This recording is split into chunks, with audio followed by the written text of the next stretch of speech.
Avant de prendre toute décision, tu dois toujours te poser la question, est-ce que ce que je prends comme engagement, c'est bon ou c'est pas bon? Ou tu peux approcher le pasteur, lui dire, ah, voici ce que j'ai envie de faire.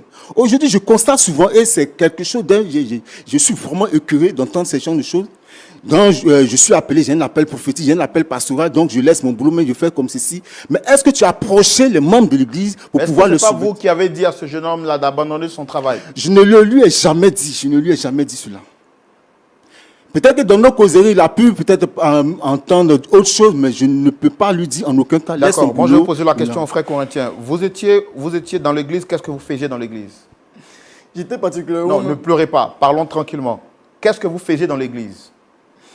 J'étais particulièrement même dans toutes les tâches de l'église, puisque c'est moi qui étais tout le temps présent à l'église. Donc je m'occupais souvent des enfants, je m'occupais souvent aussi du service d'ordre, tout ça et autres. Je m'occupais également, j'étais même le président même de la jeunesse à l'église.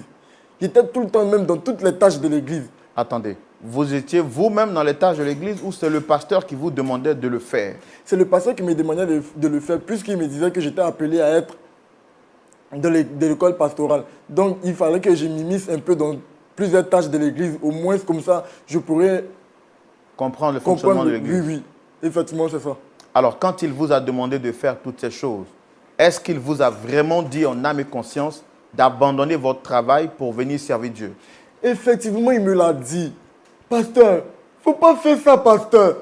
Ce n'est pas la peine de venir mentir ici, raconter des choses, des bobards. Franchement, je ne sais pas, mais j'ai vraiment de quoi faire. S'il n'y a rien d'autre à faire, moi, je préfère même partir d'ici. Je n'aime pas des gens qu'on leur parle et ils comprennent autre chose. Moi, je suis très conscient. Je suis très conscient de la chose. Aujourd'hui, il y a des hommes de Dieu qui sont appelés à plein temps. Il y en a qui sont appelés à mi-temps. Ils travaillent et puis ils viennent faire l'œuvre de Dieu. Et c'est bien possible. La Bible même nous dit que l'apôtre Paul, il avait une activité. Non, c'est pour dire quoi? Tu as une activité, on te dit que tu as un appel sur ta vie. Ce n'est pas un souci. Mais il t'appartient d'approcher celui qui te l'a dit pour toute décision à prendre.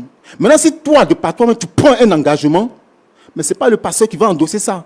Si aujourd'hui j'autorise que tout le monde vienne dormir, lui, il dorme à l'église, c'est-à-dire tous ceux qui auront des problèmes dans l'église vont venir dormir à l'église et ça va devenir vraiment du désordre.